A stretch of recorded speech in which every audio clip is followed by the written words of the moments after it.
Cek sound. Cek. Cek.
Shalom teman-teman, baik yang ada di gereja maupun di rumah. Sungguh mengucap syukur sekali ya kita pada malam hari ini dapat kembali bersekutu di rumah Tuhan. Kami juga menyapa untuk teman-teman yang mungkin lagi ada di rumah, yang mengikuti ibadah pada malam hari ini dengan meskipun online ya. Kita mau siapkan hati dan pikiran kita untuk datang pada Tuhan. Mari kita berdoa terlebih dahulu. Ya Tuhan Allah Bapa kami yang bertata dalam surga, terima kasih ya Tuhan untuk kasih penyertaan daripada-Mu pada kami ya Tuhan. Dan kami juga mengucap syukur menyerahkan untuk persekutuan kita pada malam hari ini dari pertengahan hingga akhirnya ya Tuhan. Kami berdoa dalam tangan-Mu. Amin. Untuk melandasi ibadah kita pada malam hari ini, saya mengajak teman-teman untuk membaca Kitab Mazmur nomor 100 ayat 1 sampai 5. Saya akan membacakan untuk saudara sekalian. Mazmur untuk korban syukur. Bersorak-soraklah bagi Tuhan, hai seluruh bumi. Beribadahlah kepada Tuhan dengan sukacita, datanglah ke hadapannya dengan sorak-sorai. Ketahuilah bahwa Tuhanlah Allah, Dialah yang menjadikan kita dan punya Dialah kita, umatnya dan kawanan domba gembalaannya. Masuklah melalui pintu gerbangnya dengan nyanyian syukur, ke dalam pelatarannya dengan puji-pujian. Bersyukurlah kepadanya dan pujilah namanya. Sebab Tuhan itu baik, kasih setianya untuk selama-lamanya, dan kesetiaannya tetap turun-temurun. Saya mengajak teman-teman sekalian untuk berdiri kita mau datang ke bait-Nya dengan hati penuh ucapan syukur, bersorak-sorai, datanglah ke bait-Nya.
Bersorak-sorai, bersyukurlah kepada Tuhan, sebab Dia baik, kawasannya selamanya, kasih setianya.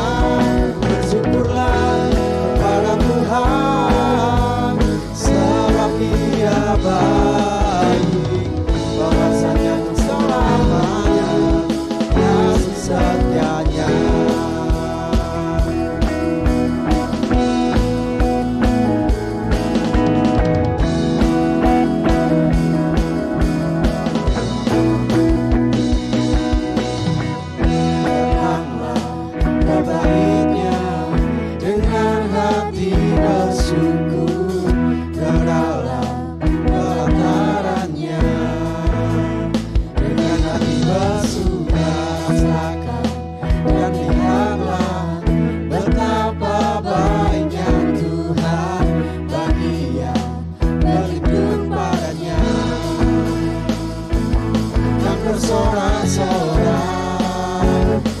Bersorak-sorai, bersyukurlah kepada Tuhan, sebab Dia baik, kawasannya selamanya, kasih setianya.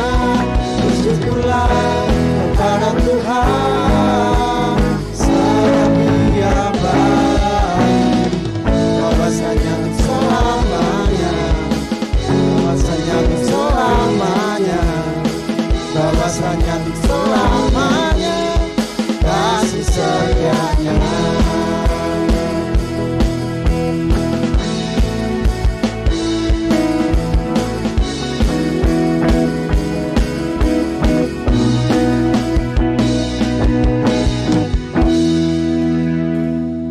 Silakan untuk duduk kembali. Saat ini kita akan mendengarkan kebenaran firman Tuhan yang akan disampaikan oleh hambanya, Pendeta Gatot Hari Kristanto. Untuk itu melalui firman-Nya dan biarkan pikiran kita melalui kehendak dan harapan kita ada di dalamnya. Bejanamu.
Syukurku di kakimu,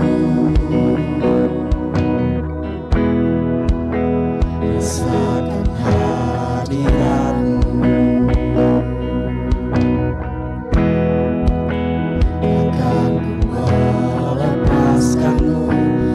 cahaya bagiku, pengiringmu seumur hidupku, masuk dalam rencanamu Bapa, pikiranku, kehendakku, ku serahkan padamu, harapanku hanya di dalam-Mu, ku kan teguh bersama-Mu Tuhan.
Bapa kami di surga, sejak pertama kali kami mengenal Tuhan dan kami ingin mengiring Tuhan. Di sana kami rindu Tuhan memakai kami supaya kami dapat menjadi alat kemuliaan bagi nama Tuhan. Oleh karena itu ya Tuhan, tolonglah kami setiap waktu supaya kami terus diingatkan kehendak Tuhan atas kehidupan kami. Dan hari ini kami akan bersama-sama merenungkan firman-Mu. Kiranya meneguhkan kami sekali lagi untuk menyadari siapakah diri kami dan siapakah Allah yang kami layani. Tuhan berkati kami semuanya. Dalam nama Tuhan Yesus kami berdoa. Amin. Salam damai sejahtera teman-teman yang dikasihi Tuhan dimanapun berada. Bersyukur untuk kesempatan pada kesempatan ini kita bersama-sama bisa kembali berkumpul. Baik yang ada di ruangan gereja di tempat ini, kita yang ada di rumah, mari kita memperhatikan satu catatan firman Tuhan dengan tema yang diberikan kepada kita di dalam terjemahan hidup berpadanan dengan Injil Kristus. Saya akan membacakan satu ayat firman Tuhan di dalam Filipi pasal 1 ayat yang ke-27. Filipi pasal 1 ayat yang ke-27, sebetulnya satu perikop sampai dengan ayat yang ke-30, nanti bisa disinggung sedikit. Demikian firman Tuhan. Hanya hendaklah hidupmu berpadanan dengan Injil Kristus, supaya apabila aku datang, aku melihat, dan apabila aku tidak datang, aku mendengar bahwa kamu teguh berdiri dalam satu roh dan sehati sejiwa berjuang untuk iman yang timbul dari berita Injil. Saya lanjutkan sedikit 28a, dengan tiada digentarkan sedikit pun oleh lawanmu. Amin. Teman-teman sekalian yang dikasihi Tuhan, kita bersyukur beberapa waktu lamanya ini, kira-kira 2 pertemuan berlangsung untuk seri topik kita bicara tentang panggilan Tuhan. Kita sudah bersama-sama belajar pada awal itu panggilan untuk menjadi milik Kristus. Setiap kita orang-orang percaya. Kemudian yang kedua kita juga sudah merenungkan bersama-sama bagaimana kita ditolong untuk memahami panggilan Tuhan atas hidup kita untuk menjadi serupa dengan Kristus. Dan hari ini kita akan bersama-sama memperhatikan bagaimana panggilan Tuhan yang menolong kita untuk hidup berpadanan dengan Injil Kristus. Saya tidak tahu dari antara kita semua, apakah dari antara kita yang ada di ruangan ini masih ada yang WNA, warga negara asing, yang harus mengurus jadi WNI? Saya pikir tidak ya. Tetapi untuk menjadi warga negara Indonesia, dari WNA untuk menjadi warga negara Indonesia itu harus memenuhi syarat-syarat administratif yang ada. Kalau kita tahu, kita boleh browsing gitu ya, di pasal 9 Undang-Undang Dasar tentang kewarganegaraan itu, maka untuk menjadi warga negara Indonesia itu dari warga negara asing menjadi warga negara Indonesia itu setidaknya harus berusia 18 tahun.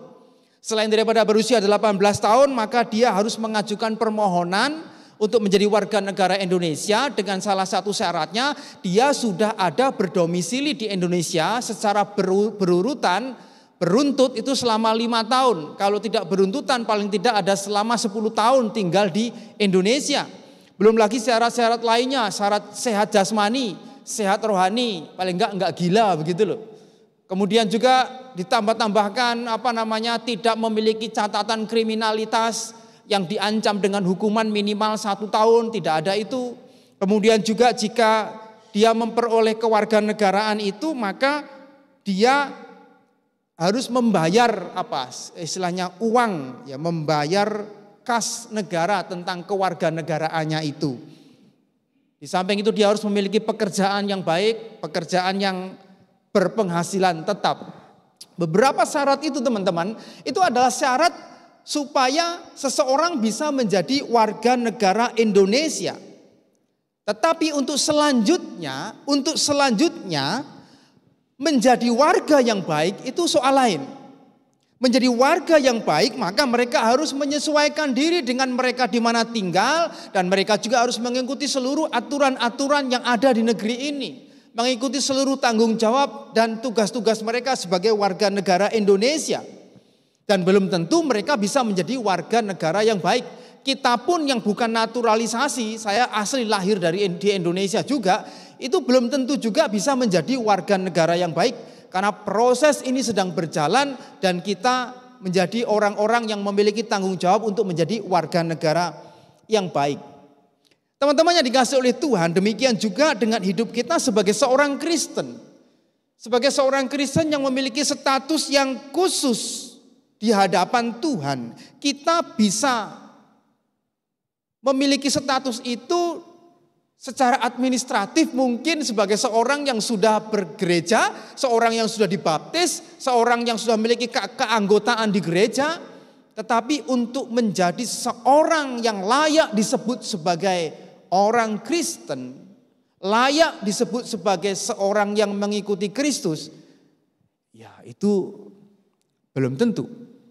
Di dalam bagian ini, bagian yang sangat penting, kita bisa disebut layak jika kita hidup berpadanan dengan Injil Kristus.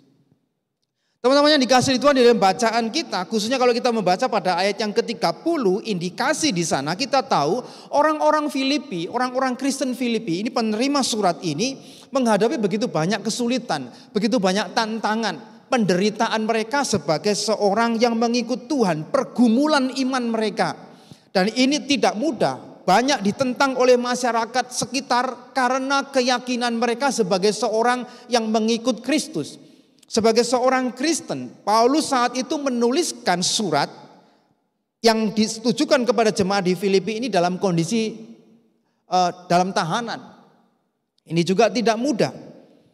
Ia tahu di dalam kondisi yang sangat sempit sekali, yang terjepit, dan bahkan waktunya ia merasa sangat mepet sedikit sekali. Ia sedang menunggu sebuah keputusan penting antara hidup dan mati, karena dia sedang dipenjarakan untuk menerima keputusan apakah dia akan divonis bersalah dan dijatuhi hukuman mati atau dia akan dibebaskan. Ia dipenjara bukan karena dia seorang kriminal, bukan. Ia dipenjara karena imannya kepada Kristus, imannya kepada Tuhan Yesus. Dan dalam situasi inilah ia menggunakan kesempatan untuk memberi nasihat kepada jemaat di Filipi. Untuk memberikan firman nasihat kepada jemaat yang ada di Filipi untuk tetap berjuang di dalam Injil Tuhan. Pada saat dia mengalami situasi itu, keadaan yang tidak menguntungkan bagi Paulus itu tidak menghalangi Paulus. Justru ia bersyukur pada saat dia di penjara, dia bisa bertemu dengan orang-orang di penjara untuk memberitakan Injil, dan bahkan ia bisa bertemu dengan pejabat-pejabat teras pada saat dia harus dibawa kepada pejabat-pejabat mengenai tuduhannya itu. Dia bisa menyaksikan Injil Tuhan. Luar biasa. Teman-teman yang dikasihi oleh Tuhan, maka jemaat di Filipi boleh memperhatikan hal ini. Keadaan yang tidak menguntungkan itu bisa dipakai oleh Paulus untuk bisa tetap berjuang memberitakan Injil Tuhan. Jemaat Filipi juga menghadapi situasi yang tidak menguntungkan sama tidak menguntungkannya. Ada orang-orang yang menekan mereka, ada orang-orang yang menganiaya mereka, dan bahkan hidup jemaat itu bisa terancam terjadi perpecahan pada saat itu. Maka Paulus memberikan nasihat, dan ini semua sangat berpotensi untuk menghambat pemberitaan Injil kepada banyak orang pada saat itu. Teman-teman yang dikasihi oleh Tuhan, masa kini khususnya di Indonesia juga beberapa tempat mengalami kesulitan di dalam pergumulan iman saudara-saudara kita orang percaya. Hari ini juga di Indonesia beberapa tempat mengalami pergumulan untuk bisa beribadah dan lain sebagainya. Atas nama hak asasi manusia seringkali orang menggunakan cara itu untuk melarang orang memberitakan kabar baik, memberitakan Injil kepada orang yang lain yang dianggap sudah memiliki agama, dan itu bisa menjadi penistaan. Tidak mudah.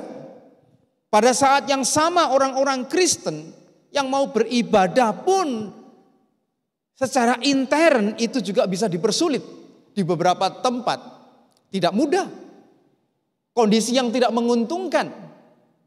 Teman-teman yang dikasih oleh Tuhan, waktu saya kecil pun dulu pernah saya mengalami ya, waktu kecil mau ke gereja gitu ya, bawa Alkitab gitu, sering ada yang ngolok-ngolok gitu, Kristen ya begitu. Kristen ya, oh ini nanti kamu matinya di penteng katanya begitu.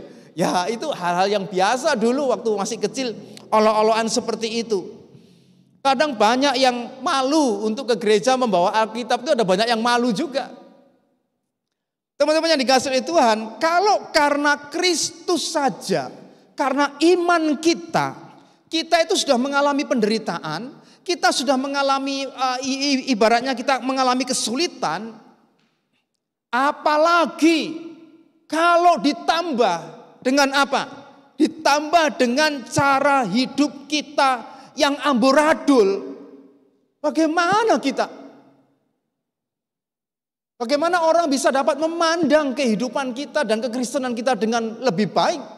Kalau hanya karena iman saja, karena pengakuan keyakinan kita saja kita sudah tidak disukai, mungkin apalagi ditambah dengan kehidupan kita yang amburadul.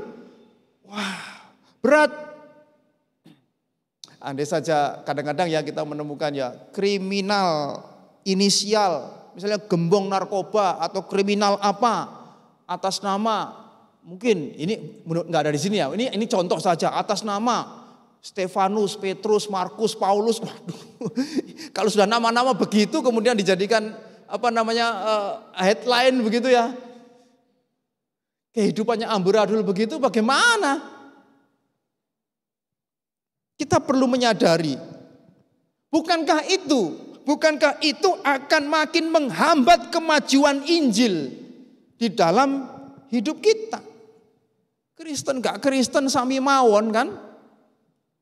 Teman-teman yang dikasih oleh Tuhan, kita perlu menyadari nilai hidup sebagai seorang Kristen di hadapan Injil Tuhan. Sehingga kita bisa sungguh-sungguh memperhatikan hidup yang berpadanan dengan Injil Tuhan. Saat Paulus tadi terbelenggu di penjara dan menanti nasib nyawanya itu sedang di ujung tanduk lah ibaratnya di situ. Saat dimana setiap orang berpikir, setiap orang memikirkan nilai yang paling tinggi di dalam kehidupannya. Saat waktunya sempit, saat nyawanya seolah-olah di ujung tanduk, maka setiap orang akan berpikir dan bertanya apa yang paling penting di dalam kehidupannya untuk ia wariskan kepada orang-orang di sekelilingnya. Bukan lagi bicara banyak tentang apa yang aku dapatkan atau gelar apa, bukan lagi bicara soal apa yang belum aku miliki dan lain sebagainya, apa yang belum aku raih. Tetapi di saat yang genting seperti itu, harusnya betul-betul hal yang paling utama, yang terutama, yang terpenting, yang ada di pikiran seseorang. Jangan hal yang pada genting seperti itu yang dipikirkan yang lain-lain gitu ya. Pesan nanti jangan lupa kucingnya dikasih makan pagi, siang dan sore misalkan begitu. Oh jangan lupa itu pintu diselot macam-macam. Itu urusan remeh-temeh, urusan yang tidak terlalu penting di dalam bagian kehidupan yang di ujung tanduk itu. Harusnya yang dipesankan itu hal yang paling penting. Paulus juga tidak memberikan pesan nanti jangan lupa jemaat di Filipi temboknya itu dicat lagi gerejanya, kemudian gentengnya diganti atau engselnya pintunya dibuat yang lebih. Tidak ada pikiran-pikiran itu remeh-temeh. Itu pernik-pernik yang lain yang tidak terlalu penting. Tetapi di tengah-tengah situasi ujung tanduk seperti itu, Paulus, puji Tuhan, menasihatkan satu yang sangat penting. Yaitu bagian ayat yang ke-27. Hanya hendaklah hidupmu berpadanan dengan Injil Kristus. Teman-teman yang dikasihi Tuhan, itulah yang pertama, yang terutama, yang ada di dalam pikiran Paulus, yang ada di dalam hatinya dari semua item kehidupan kita yang pernak-perniknya begitu macam itu.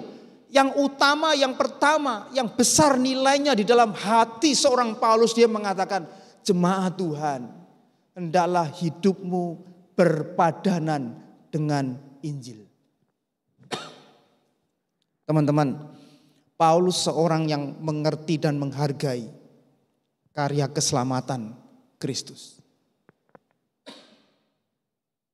Berpadanan itu artinya sesuai, layak, selayaknya hidup yang layak bagi Injil.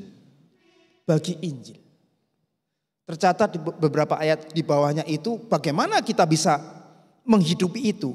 Dikatakan ayat 27, 28, 29. Siap untuk menderita. Siap untuk menderita. Supaya kita teguhkan iman demi Injil Kristus. Kemudian bersatu, bersaksi. Jadi siap untuk bersaksi dengan bersatu bersama-sama. Dengan jemaat yang lain, jangan eker, jangan di internal sendiri, susah ngurusi internal, bagaimana kita akan bisa bersaksi di luar. Kira-kira demikian teman-teman. Layak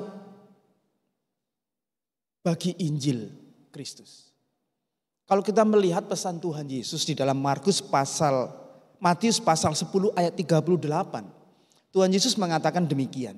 Barang siapa tidak memikul salibnya dan mengikut aku, ia tidak layak bagiku. Barang siapa tidak memikul salibnya dan mengikut aku, ia tidak layak bagiku. Ini seruan yang selaras, yang sama dengan apa yang disampaikan Paulus soal layak dan tidak layak. Saya pikir tidaklah berlebihan apa yang diminta oleh Tuhan Yesus, yang disampaikan Tuhan Yesus bagi kita orang-orang percaya. Kalau kita tidak memikul salib dan mengikut Yesus, ia tidak layak. Kita tidak layak bagi Tuhan. Tidak berlebihan Tuhan mengatakan demikian teman-teman. Karena apa? Karena Tuhan sudah membayar Injil ini dengan pengorbanan terbesar. Karena Kristus sudah menyediakan kabar baik ini melalui penderitaan terbesar. Dan karena Kristus sudah memberikan hidup kekal kepada kita melewati darah yang dicurahkan. Oleh karena itu, apa hal yang paling berharga yang bisa dibandingkan dengan apa yang Tuhan sudah kerjakan di dalam kehidupan kita? Tidak ada. Saya bukan maksud untuk meremehkan ya, untuk meremehkan cita-cita kalian, cita-cita teman-teman menjadi orang yang sukses. Gelarnya tinggi mungkin, pekerjaannya baik, memiliki keluarga yang bahagia. Enggak, saya enggak meremehkan soal itu. Tetapi jika semua itu lebih utama dari Injil Tuhan, maka kita tidak dianggap layak bagi Tuhan. Layak bagi Injil Tuhan. Maka di situ dikatakan hanya hendaknya hidupmu berpadanan dengan Injil Kristus. Berpadanan. Maka kita bisa layak untuk bisa menjadi pemberita Injil Tuhan. Suatu hari saya menegur anak saya, mainan handphone sambil tidur. Cak, jangan lihat HP sambil tidur. Apa yang dia katakan? Dibantah saya. Papa sendiri juga gitu kok. Mau ngomong apa, teman-teman sekalian? Mau ngomong apa kalau sudah begitu? Karena itu setiap orang percaya perlu dengan sungguh-sungguh menjaga hidupnya, perlu mantapkan iman dan kehidupan Kristennya demi untuk menjadi saksi Tuhan sehingga dapat lebih sungguh berjuang untuk Injil Tuhan. Kita sudah diselamatkan dan diubahkan Kristus. Maka selanjutnya teman-teman yang dikasih oleh Tuhan, sekarang kita saatnya hidup berjuang bagi Injil Kristus. Moto gereja kita bertumbuh di dalam bersinar keluar. Bertumbuh di dalam sebetulnya untuk bersinar keluar. Kita bukan dipanggil untuk menjadi penikmat-penikmat firman saja. Kita bukan dipanggil untuk menjadi penikmat-penikmat anugerah Tuhan. Penikmat-penikmat status sebagai anak-anak Tuhan. Tidak, tetapi untuk menyatakan Injil Tuhan di dalam apa? Perbuatan dan perkataan kita. Teman-teman yang dikasihi oleh Tuhan, saya pikir itulah kebanggaan seorang Kristen. Mari kita hitung berapa orang yang melalui hidup saya, melalui perkataan saya, mereka mengenal Kristus.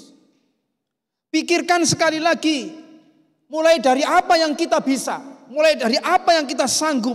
Siapa orang yang aku ingin mengenal Kristus melalui hidupku? Kiranya Tuhan menolong kita, teman-teman. Kita dipanggil untuk berpadanan dengan Injil. Dan saat itu kita boleh layak untuk bisa memberitakan Injil Tuhan. Disitulah sukacita dan kebanggaan kita sebagai orang percaya. Kiranya Tuhan memberkati dan menolong kita atas panggilan yang mulia ini bagi kita. Tuhan Yesus memberkati. Amin. Mari kita berdoa.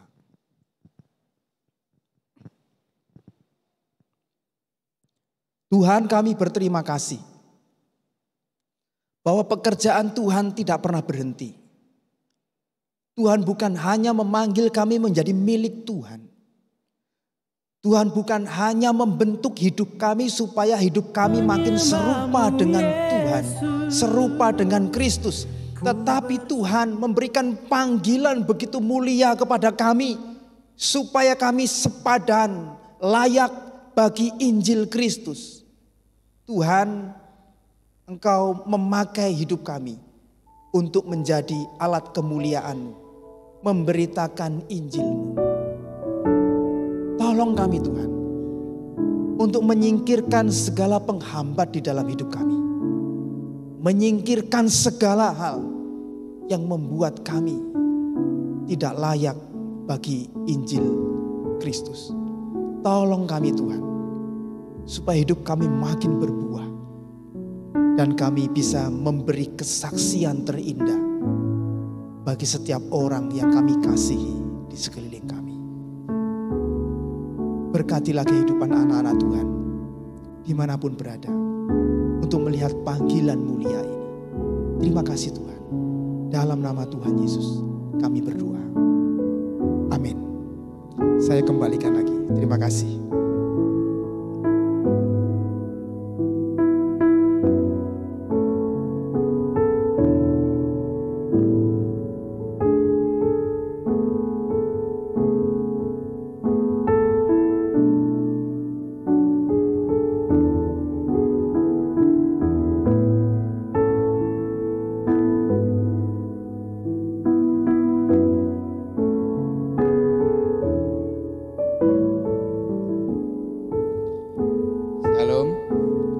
Terima kasih kepada hambanya yang sudah membawakan firman Tuhan. Semoga selalu diberkati dalam pelayanannya. Begitu juga kepada teman-teman yang sudah melayani pada hari ini. Semoga juga diberkati dalam pelayanannya. Bagi teman-teman yang rindu memberikan persembahan, bisa via transfer ke rekening BII MyBank, nomornya 1051303901. Jangan lupa cantumkan bukti transfer ke bendara komisi masing-masing. Sabtu depan kita akan melakukan ibadah live streaming jam 6 sore. Petugasnya WL, Mbak Olive, Singer, Kobeni, Ganggang, Vio, dan Rasya. Pemain musik, drumnya Ko Eko, gitarnya Theo Jiu, keyboard Kak Frankie, piano Melisa, bass Ko Anton. Dan jangan lupa untuk teman-teman untuk selalu jaga hubungan pribadi dengan Tuhan melalui saat teduh, doa pribadi, dan membaca Alkitab. Sekian pengumuman untuk hari ini. Terima kasih.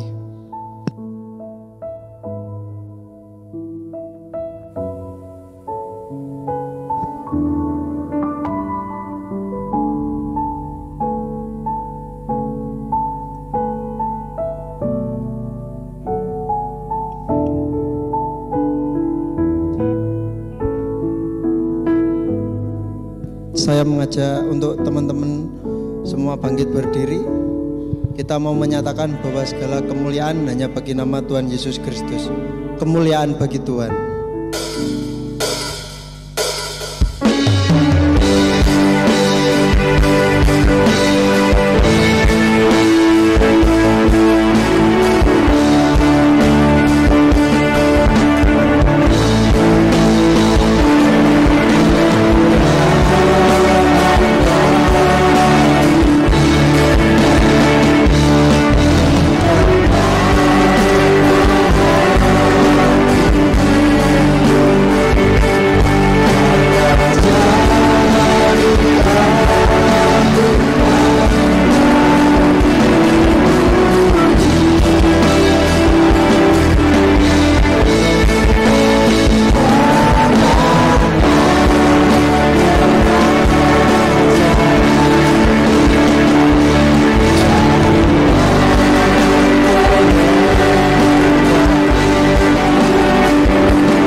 Tuhan, di dalam nama Kristus kami bersyukur untuk segala rahmat, penyertaan Tuhan, dan segala hal yang baik yang kami terima.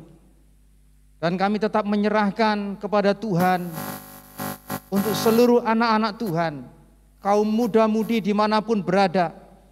Tuhan juga yang akan terus memberkati mereka di dalam studi yang mereka sedang tekuni selama ini, di dalam pekerjaan-pekerjaan yang mereka sedang rintis, yang mereka sedang kerjakan, dan bahkan di dalam keluarga mereka, di dalam pergaulan mereka. Mereka dipimpin dan disertai oleh Tuhan, sehingga segala hal yang baik mereka terima dan segala hal keberhasilan mereka dapat rasakan karena berkat Tuhan. Dan biarlah ya Tuhan kami boleh melangkah menjadi saksi Tuhan. Kiranya rahmat damai sejahtera dari Allah Bapa dan bahkan kasih yang sudah dinyatakan di dalam pengorbanan Tuhan Yesus Kristus, dan bahkan kuat kuasa, penghiburan, penyertaan dari Allah Roh Kudus menyertai kamu sekalian mulai saat ini sampai seterusnya untuk menjadi saksi Kristus sampai Kristus datang kedua kali. Amin.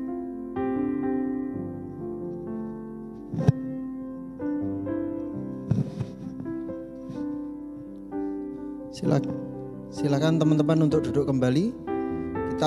Persekutuan kita pada malam hari ini telah selesai. Silakan duduk mengambil saat teduh. Tuhan memberkati.